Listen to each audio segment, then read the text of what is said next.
Aujourd'hui, vous êtes bien plus intéressé par ce qui se passe sur les écrans que dans la réalité autour de vous et même à l'intérieur de votre maison. C'est juste délirant parce que une nouvelle hystérie collective qui est déclenchée par avant tout la télévision et qui est reliée par les chroniqueurs BFM sur les réseaux sociaux, ces fameux liveurs qui utilisent des phénomènes d'actualité, des phénomènes populaires pour gagner quelques clics. Un petit peu d'argent des réseaux sociaux parce qu'ils sont rémunérés, ces gens-là. Moi, c'est ce que j'appelle des putaclics. Vous vous informez là-dessus, vous tournez le dos à vos enfants en attendant. Alors aujourd'hui, l'hystérie collective, après la longueur du clito de la mère Macron, après l'hystérie collective de Sous nom de Freedom, qui était juste un film, après de nombreuses hystéries collectives qu'on a pu vivre sur les réseaux sociaux, voilà l'hystérie collective des paysans, il faut les soutenir. Alors moi je veux bien, sauf que vous oubliez un petit peu certaines choses. La première des choses, c'est qu'il y a une époque, et je l'ai vécu, il y a quelques années de ça, quelques décennies, les paysans c'était les gens riches en France. On parlait de Crésus, on parlait de la famille Sardou autour de Marseille, du côté de Gignac, etc. C'était des gens riches. Et puis un jour, ils se sont tirés une balle dans le pied, ils ont pris de leur propre décision, accepté d'empoisonner la population française en utilisant à tout va des OGM, des engrais chimiques et des pesticides, etc., etc. Ils vous ont pas demandé le soutien à ce moment-là, ils vous ont même pas demandé votre avis. Ils ont accepté de polluer l'air avec les pesticides qu'ils envoient sur les champs et qui atteignent les villes et les villages. Ça pollue l'air. Vous respirez ça et vos gamins, ils attrapent un cancer. Parce que le cancer n'est pas une fatalité. Hein. C'est dû à notre alimentation, à ce qu'on peut manger comme cacheton ou s'injecter. Les vaccins sont des médicaments préventifs.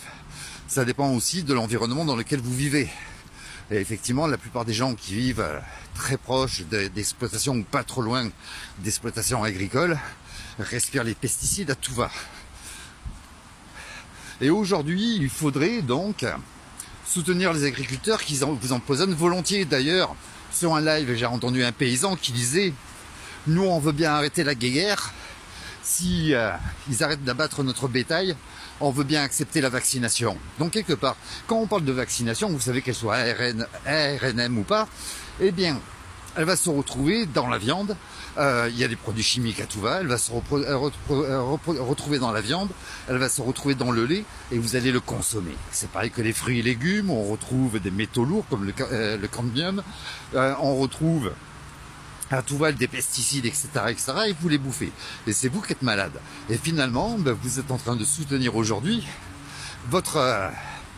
l'un de vos tueurs. Ceux qui tuent vos enfants à l'heure actuelle par la nourriture. Et il y a certains qui disent « Ouais, mais c'est eux qui nourrissent les Français. » Que dalle. Aujourd'hui, la plupart des choses que vous mangez ne sont plus françaises. Et d'ailleurs, les paysans qui ont accepté les produits Monsanto à la fin des années 70 ou 80, qui étaient avant des gens riches, pour plus de rentabilité, ils ont accepté de vous empoisonner. Et aujourd'hui, eh bien BlackRock, le grand patron de Bayer Monsanto, le premier actionnaire, veut faire monopole de tout ce qui est agroalimentaire. Donc ils sont déjà condamnés, ceux que vous voulez soutenir.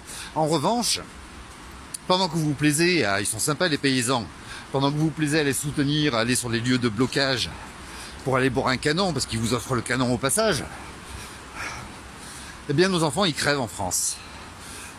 Pendant que vous soutenez les paysans qui sont en train de détruire la seule fête de l'année qui est faite pour les enfants, la période de Noël, le Père Noël, les guirlandes, les cadeaux, ce monde imaginaire et magnifique dans lequel on peut les plonger pendant quelques jours, ils sont en train de le détruire, de perdre tout espoir de vivre Noël pour la simple et bonne raison, c'est qu'ils sont en train de bloquer la France. Et je vais même vous dire encore mieux, certains ont l'intention de faire la révolution, de monter sur Paris avec des blindés faits maison, ils vont équiper leurs tracteurs, c'est ce qu'ils disent en tout cas sur les réseaux sociaux, ils vont monter sur Paris pour faire la guerre. Ils veulent la révolution. Alors la révolution, le gouvernement, il y a longtemps qu'il attend et qu'il le provoque. Faut-il être assez idiot pour ne pas s'en rendre compte? D'ailleurs, à ce sujet, les gilets jaunes ont été créés pour ça. Non, ce n'est pas le peuple qui a créé les gilets jaunes. C'est bien les élites qui l'ont créé. Ils ont créé un mouvement de contestation, une illusion de contestation sous parfait contrôle. Et si vous regardez bien, c'est une parfaite vérité. Quand on regarde de serait-ce que The Economist, qui est reconnu quand même comme l'un des meilleurs magazines du monde pour la qualité de ses analyses, ses prévisions, eh bien dans The Economist, en fin 2016, novembre 2016, ils publiaient The Economist 2017, comme ils le font à chaque fin d'année. Dans The Economist 2017, on parlait bien de mouvements de contestation. Il y avait même en première page, dans ce rébut que vous plaisez à tous regarder, il y avait même en première page des petits bonhommes tout en jaune qui déambulaient dans une rue. C'est le texte qu'il fallait lire. On parlait d'antimondialistes, etc., etc., mais les gilets jaunes étaient bien prévus, c'est bien eux qui les ont fabriqués d'ailleurs.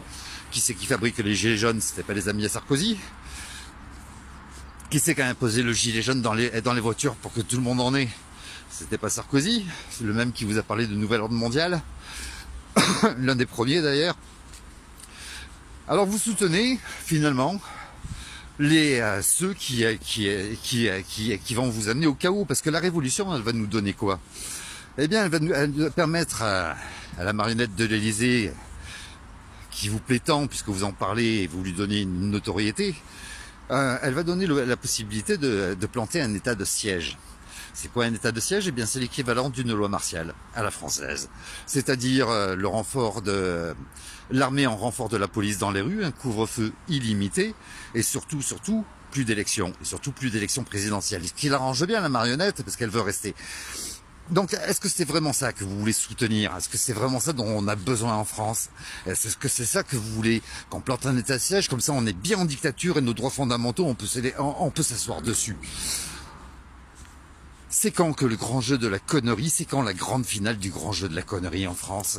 C'est quand qu'on arrête les conneries? Quelle sorte de puterie mentale a contaminé votre cerveau, sans déconner?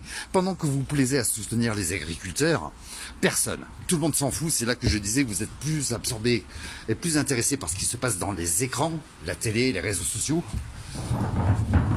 que ce qui se passe chez vous, à l'intérieur même de votre propre appartement, vos enfants. Vos enfants aujourd'hui, c'est des personnes qui, contrairement aux agriculteurs qui sont autonomes, adultes et très forts, nourris de testostérone à mort, les enfants, eux, ils subissent en silence et ils ont le droit que de fermer leur gueule. Qui c'est qui les protège, les enfants? Aujourd'hui, en France, il y a 2000 enfants qui dorment dehors, plus de 2000 enfants qui dorment dehors. Il y a plus de 20 000 enfants qui se prostituent. Il y a de plus en plus de cancers pédiatriques. Ils ont mis 13 vaccins obligatoires. Personne ne bronche. Il y a la protection de l'enfance qui n'est pas abusive ou défaillante, comme ça a été dit par certains avocats. Elle est complètement maltraitante. Il y a des tas de fléaux qui reposent sur la tête de nos enfants, y compris de l'alimentation qui est fournie par les paysans, qu'ils soient français ou autres. C'est de la véritable chimie, c'est de la véritable pourriture. Il y a cette médecine du médicament. Allez voir dans les services pédiatriques, vous y verrez de plus en plus de cancers pédiatriques, de maladies auto-immunes, de polyhandicap. Nos enfants sont en train de souffrir, ils sont en train de crever, et vous voulez festoyer avec les paysans pour les soutenir. C'est complètement délirant. J'arrive plus à comprendre mon pays. J'ai envie de déglutir quand j'entends tout ça sur les réseaux sociaux. C'est juste pas possible. Comment vous faire comprendre qu'un pays qui ne défend plus ses enfants, qui sont l'avenir de notre pays, un pays qui ne respecte plus ses anciens, ne protège plus ses anciens, c'est un pays qui sincèrement mérite ce que nous vivons aujourd'hui. Et pendant que vous vous consacrez à une hystérie collective, ce qui est l'arbre qui cache la forêt, eh bien eux, je ne parle pas du gouvernement qui n'a absolument aucun pouvoir, ni de la marionnette de l'Élysée, puisque c'est le marché qui dirige. Ils sont en train de vous mettre des choses en place bien salaces pour 2026.